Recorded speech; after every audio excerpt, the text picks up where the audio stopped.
Bismillahirrahmanirrahim. Assalamualaikum warahmatullahi wabarakatuh. Alhamdulillah. Alhamdulillahilladzi anzala ala 'abdihi al-kitaba wa lam yaj'al lahu 'iwaja. Qayyiman liyunzira ba'san shadidan min ladunhu. ويبشر المؤمنين الذين يعملون الصالحات أن لهم أجرا حسنا ماكثين فيه أبدا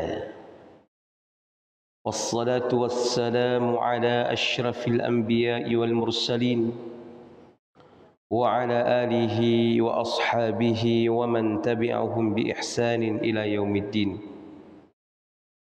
يقول الله تبارك وتعالى في القرآن الكريم: إن هذا القرآن يهدي للتي هي أقوم. وقال النبي صلى الله عليه وسلم: خيركم من تعلم القرآن وعلمه. Ma'asyarul muslimin, sidang jamaah yang dimuliakan Allah Subhanahu wa taala. Pada malam yang mulia ini kita bersyukur kepada Allah atas nikmat bisa duduk di dalam majlis ilmu. Kemudian majlis yang kita duduk ini adalah majlis yang di dalamnya kita mempelajari tentang Kitab Allah, tentang Al-Quranul Karim yang merupakan mukjizat yang terbesar yang pernah Allah Subhanahu wa ta'ala turunkan ke atas muka bumi ini. Maka oleh sebab itu, ikhwani fiddin, mari kita senantiasa untuk bersemangat di dalam mempelajari kitab Allah. Janganlah kita meninggalkan kitab Allah Subhanahu wa ta'ala dengan cara meninggalkan mempelajarinya. Karena sesungguhnya orang yang meninggalkan kitab Allah dalam mempelajarinya, maka itu adalah calon-calon daripada orang-orang yang mendapatkan kecelakaan dunia dan di akhirat. Wal'iyadu billah. Maka berikan sentiasa waktu untuk Allah Subhanahu wa ta'ala dengan mempelajari kitab Allah Subhanahu wa ta'ala. Maka insya Allah Allah akan memberikan kepada kita apa yang kita inginkan. Kalaupun tidak diberikan di dunia, insya Allah Allah akan memberikan kepada kita di akhirat kelak apa yang kita inginkan. Maka pada malam yang mulia ini kita lanjut pelajaran kita tentang sifat huruf. Sifat huruf yang tidak mempunyai lawan. Dan kita sudah sampai kepada sifat yang keenam, yaitu sifat at-tafasyi. Ya, sifat at-tafasyi. Apa itu at-tafasyi? At-tafasyi secara bahasa artinya adalah tersebar atau terpencar. Secara istilah, at-tafasyi adalah tersebarnya udara pada seluruh mulut ketika mengucapkan huruf tersebut dari makhrajnya. Tersebarnya udara pada seluruh mulut. Pada seluruh mulut. Itu perhatikan. Tersebarnya udara pada seluruh mulut ketika mengucapkan huruf tersebut dari makhrajnya. Sifat ini terdapat pada huruf shin. Pada huruf shin. Maka bagaimana cara membaca huruf shin dengan benar? Maka kita baca adalah dengan sya. Sya. dengan menyebarkan udara pada seluruh mulut. Jadi di saat kita mengucapkan huruf tersebut, mulut kita dipenuhi dengan udara.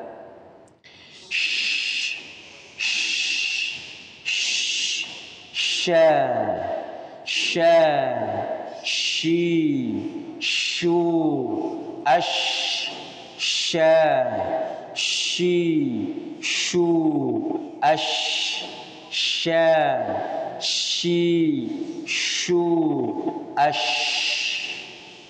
Jelas? Maka sifat ini, ikhwani fiddin, yang perlu kita ingat, tidak ada kaitannya dengan yang namanya bibir.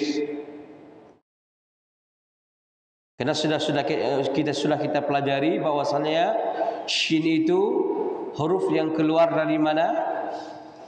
Dari al-lisan, yaitu dari lidah. Maka tidak ada kaitannya dengan bibir. Sebagian orang mengkaitkannya dengan bibir, sehingga ketika ia mengucapkan huruf shin memainkan bibirnya. Sha, shi. Tidak ada. Ya. Coba kalau kita pegang begini, sha, sha. Kalau bibir antum menabrak jari, berarti ini salah makhraj. Salah cara ucapnya. Ya.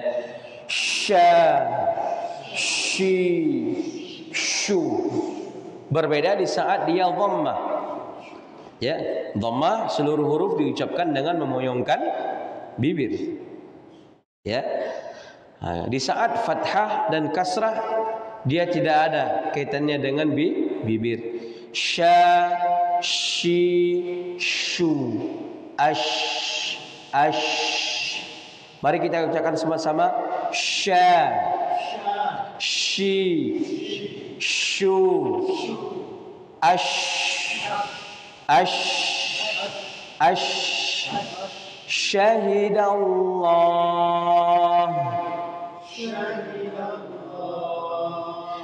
wasyamsi wadduhaha.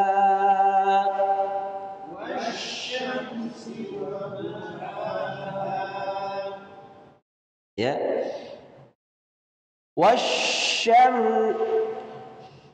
La in syakartum la azidannakum. La in syakartum la azidannakum. Jadi kan la in la in syakartum la azidannakum. La in syakartum la azidannakum. Ya, dengan sya ya. Nah, jangan dibaca la in sakartum. Nah, kalau dibalik la in sakartum itu artinya apa?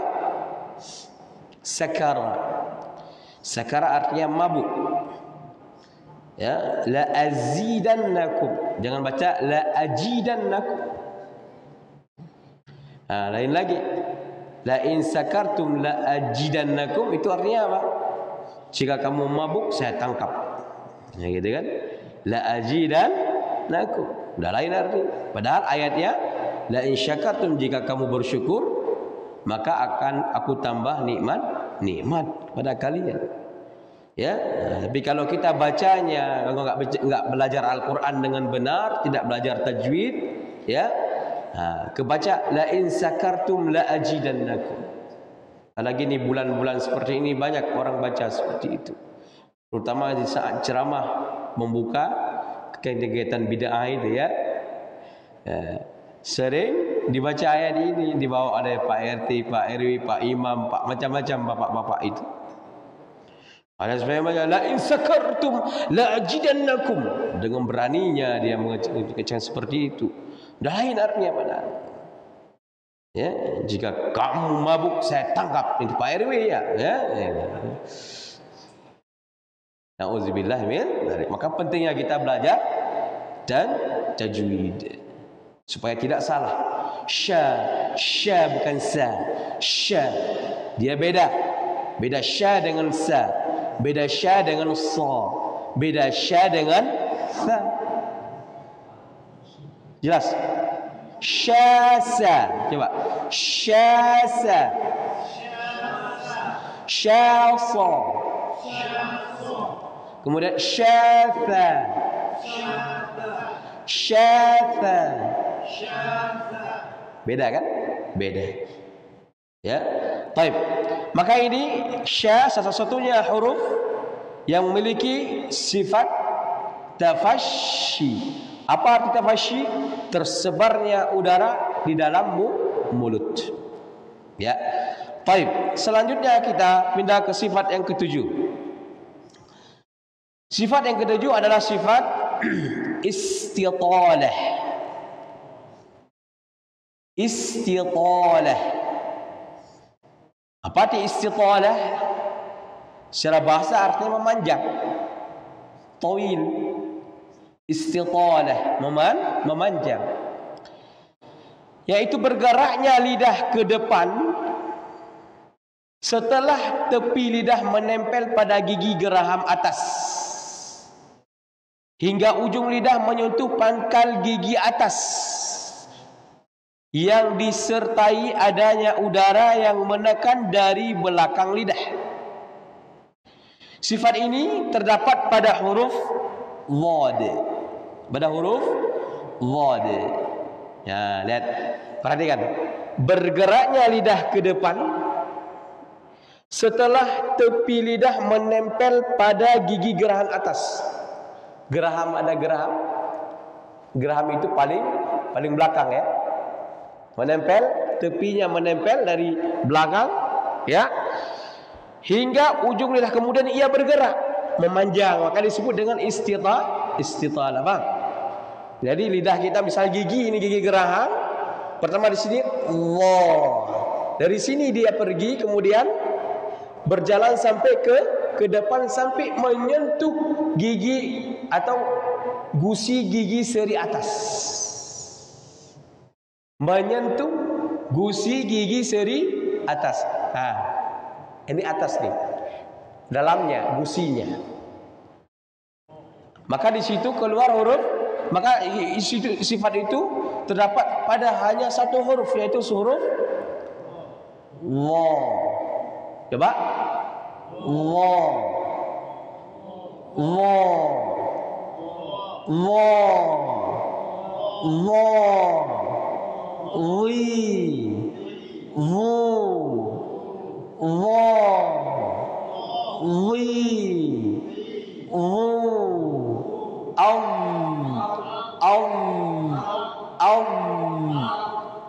Jelas?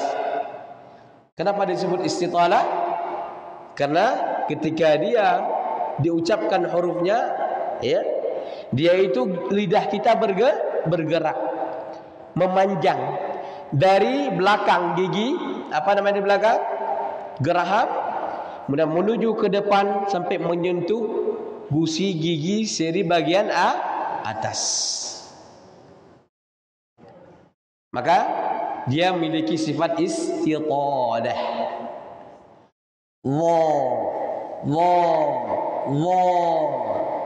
Ghairil maghdubi alaihim waladdallin. Ghairil maghdubi alaihim waladdallin.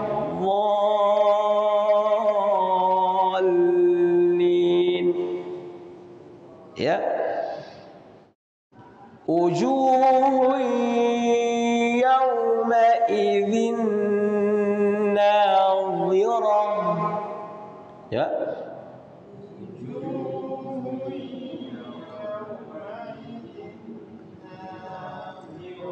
Baik, baca sekali lagi. Wujuhun yawma idhin nadhirah.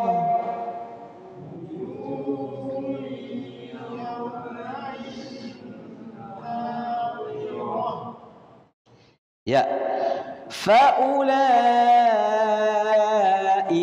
humul mud'ifun.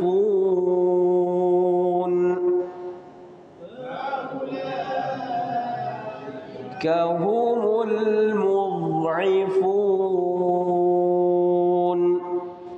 Innahu aduwwum mudhillum mubin.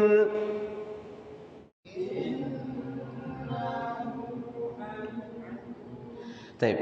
Innahu aduwwum mudhillum mubin.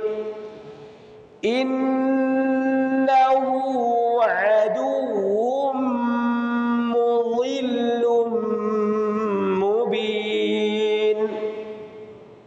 Ya. Mudhill, coba baca dari potongan ini aja. Mudhillum mubin.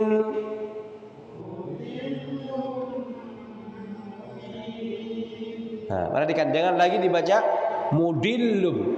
Mudillum, yang ada nggak mudil di situ, ya? Yang tempelkan dari belakang dulu. Tepili lidah kita. Wo,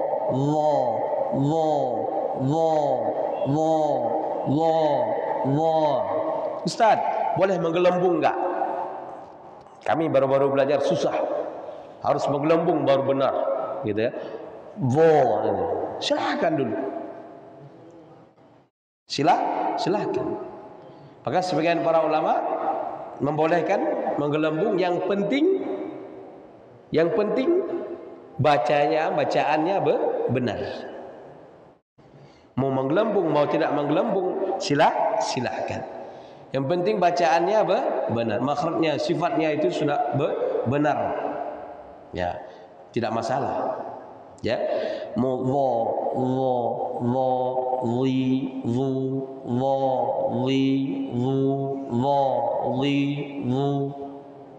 Ya, baik. Kemudian ini sifat istitalah. Sudah dipahami ini tentang sifat istitalah? Bisa dipahami insyaallah ya. Nah, cuma prakteknya masih kurang Ustaz ya. Maka ini harus banyak prakteknya. Karena huruf ini, wa ini susahnya bukan kita orang asing, orang ajam, orang Arab sendiri pun susah di dalam mengucapkannya. Ya, mengucapkannya pun susah. Ya. Ada sebagian tidak bisa membedakan antara wa dengan wa. Ini wa, ini wa. Satu lagi wa, yang ada tongkatnya itu baca bagaimana? Wa. Dia ujung lidah dengan ujung gigi seri atas. Wa. Maka wujuhun yawma idzin nadhirah ila rabbiha nadhirah. Nadhirah. Ya. Allah. Baik. Kemudian ikhwani fiddin rahimani wa rahimakumullah jami'an, 7 sifat ini dari safir, qalqalah, lin, inhiraf, takrir, tafashshi, istitalah. 7 sifat ini sifat yang disebutkan oleh Imam Ibnul Jazari di dalam matan Al-Jazariyah. Sedangkan sifat yang keempat yang akan kita pelajari yaitu sifat gunnah. Di buku ini merupakan sifat yang terakhir ya. Sifat gunnah. Sifat huruf yang tidak mempunyai lawan. Nah, sifat gunnah ini tidak disebutkan oleh Imam Al-Jazari.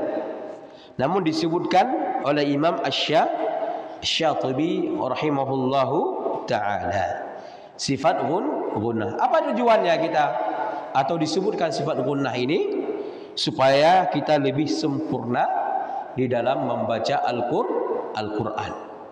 Apalagi sifat gunnah ini, sifat ini yang membuat kadangkala indah di dalam membaca Al-Quran. Ya, indah enggak? Itu kan gunnah ya.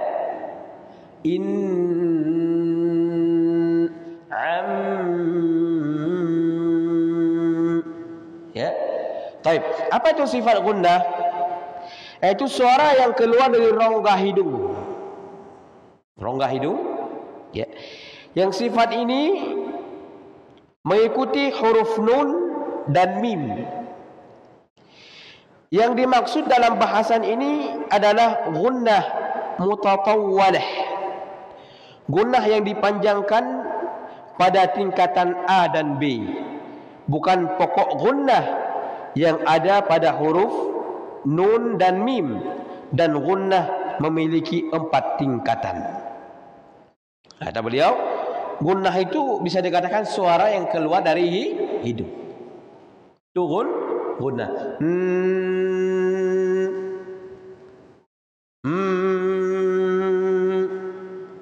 Maka ada sebagian ya mendefinisikan gunnah itu adalah sautun ladzidun murakkabun fi jismin nuni wat tanwinu wal mim.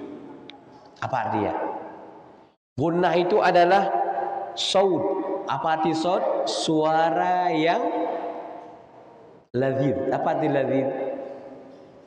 Sedap. Nah, ladzid. Seperti bahasa kita juga laziz, lezat ya gitu ya. Ladzid sedap, indah. Ya. Murakkabun yang tersusun dengan rapi. Pada huruf nun termasuk tanwin dan mim. Katanya. Maka gunnah ini suara indah, ikhwah. Bagaimana indah gunnah? Coba lihat ketika gunnah. Maka orang yang memiliki suara emas, suara yang bagus, ya, itu ketika dia baca Quran, ketika dapat gunnah, disitulah keindahan kita dapatkan, betul tidak? Ya, ketika hukum idgham bi gunnah, ya kan? Itu termasuk gunnah itu, ya kan? Ketika nun syiddah mim syiddah, ya kan? Apa nih? Ketika iqlab, ketika ikhfa, ya kan? Indah, rapi, tersusun dengan rapi. Entah misalnya orang-orang bagus suara, ketika cengkokan itu pasti terjadi pada gunnah.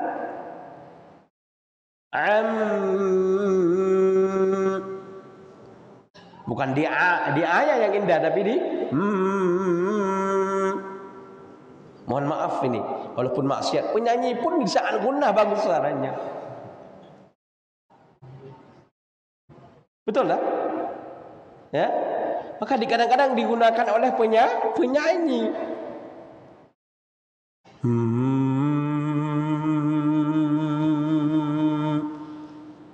Nah kan? Itu mim. Bagi baca Quran, bagi nikmat sekali. Dapat pahala, nikmat lagi. Ya kan? Kalau penyanyi dapat dosa, keras hati lagi gitu kan. Ya, naudzubillahi min dzalik. Baik. Kemudian kata beliau, gunnah ini memiliki 4 tingkatan. Ya, di halaman 28 juga. Yang pertama adalah tingkatan yang pertama disebut dengan akmal ma takun. Akmal, tingkatan paling sempurna. Tingkatan ini ada pada huruf nun dan mim yang bertasydid. Begitu juga yang diidgham, yang diidghamkan. Ya. Ya, tingkatan ini ada pada di mana ada? Tingkatan ini ada pada nun tasydid dan mim bertasydid. Dan juga pada idgham. Ini akmal matn, paling sempurna. Ya, contoh Muhammad. Muhammad. Ya. Maka berapa Ustaz panjang gunnah Ustaz? Ya, kan? Berapa panjang gunnah? Nanti kami bingung Ustaz. Ada yang terlalu panjang kadang, ada terlalu pendek. Yang benarnya berapa panjang gunnah? Ada yang mengatakan panjang gunnah itu 2 harakat. Ternyata ini dikritik oleh sebagian para ulama qurra. Kalau kita katakan 2 harakat pasti dalam kepala orang seperti mad asli, ya kan? Ya kan? Kalau begitu tidak bisa, tidak sampai gitu, tidak sempurna ketika kita ucapkan gunnah. Coba antum baca udah alif depan kan mad itu kan, mad. Coba baca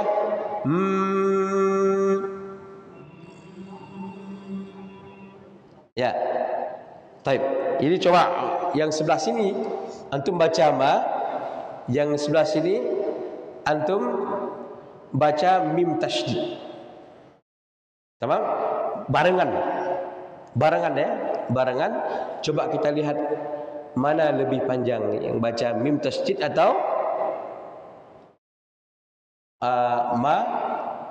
yaitu mad. Tamam? Oke?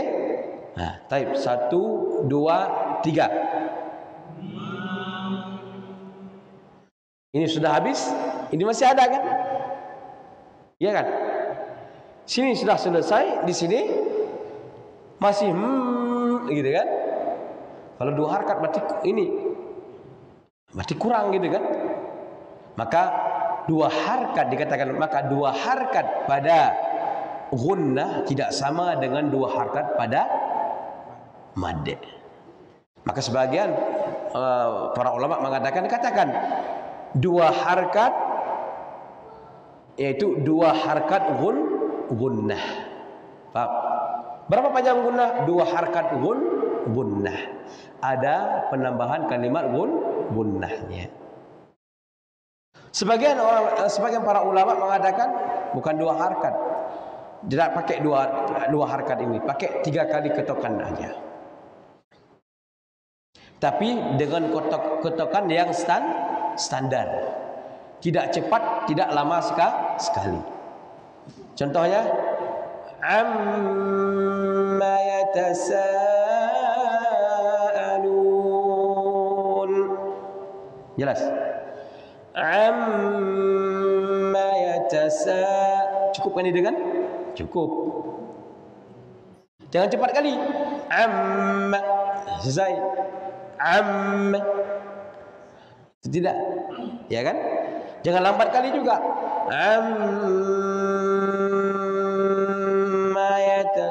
Terlalu ini sekali. Yang sedang. Jelas ya? Jadi taib. Jadi mana Ustaz? Nah, kami sebagai penuntut ilmu mana?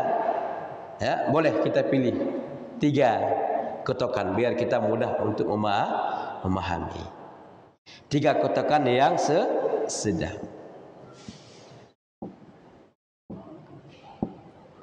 Tahu? Tidak terlalu cepat, tidak terlalu lambat. Baik. Kemudian sebagian para ulama, karena ini tingkatan pertama paling sempurna. Ya. Berarti paling sempurna, ingat saja. Kapan gunnah paling sempurna? Gunnah paling sempurna ketika nun dan mim dalam keadaan bertasydid atau dalam keadaan idgham. Itu aja ingat, ya. Maka di sini contohnya Muhammad. Ini apa? Mim tasydid. Amanna. Ini apa? Nun tasydid. Kam min fi'ah. Ini apa? Idgham idgham mimi. Mim mati bertemu dengan mim. Idgham mimi. Ya. Berarti dia idgham gitu kan? Mim ini apa ya? Nun mati bertemu dengan mim hukumnya idgham bi gunnah. Khairan yarah. Gimana contohnya? Di mana ini ya? Tanwin bertemu dengan ya, apa juga? Idgham bi gunnah. Santum. Min waliyyin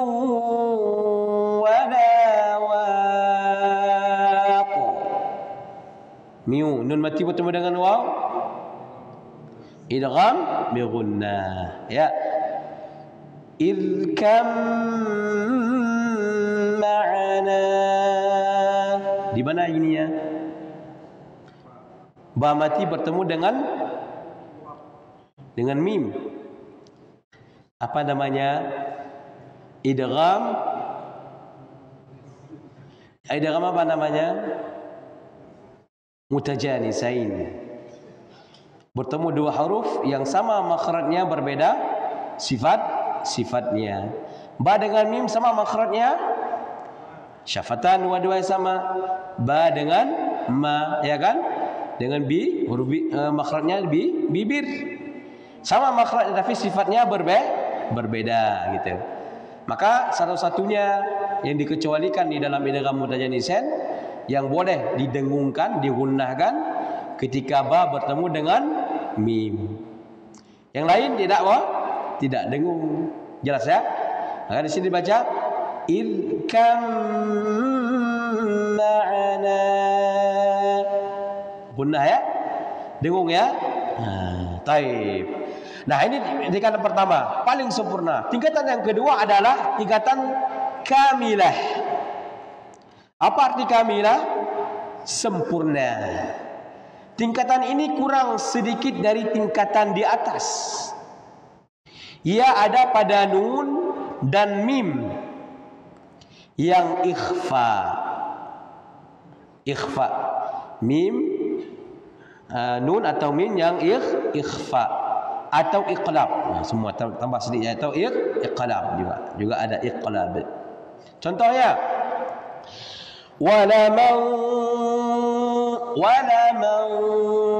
sabar. Wala man sabar. Nun mati bertemu dengan sa, ikhfa hakiki, ya kan? Mansura.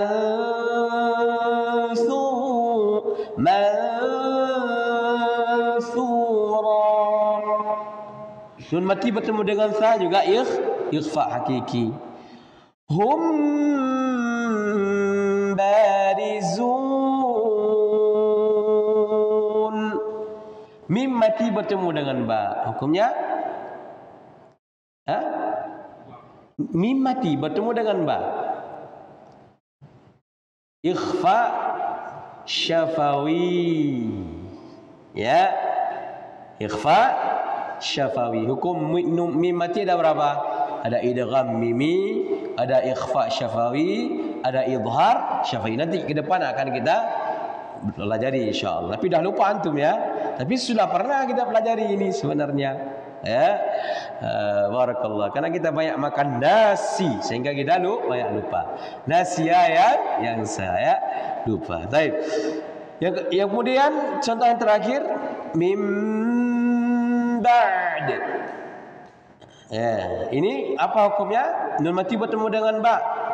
Ini baru iqlab. Ya, iqlab. Tamam? Kuis. Type yang ketiga ada naqisah. Gunnah naqisah. Apa naqisah? Kurang. Tingkatan ini ada pada nun dan mim yang sukun ketika izhar. Ketika izhar, dia itu naqis. Naqis kurang. Contoh an'amta.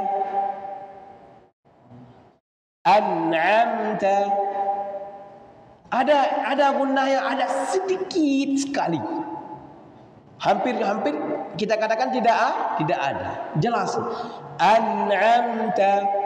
An'amta di an sedikit itulah.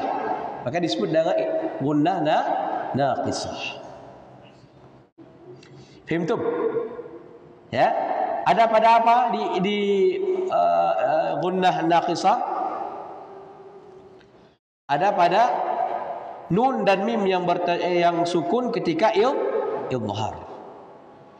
Alaihim ghairil maghdhub.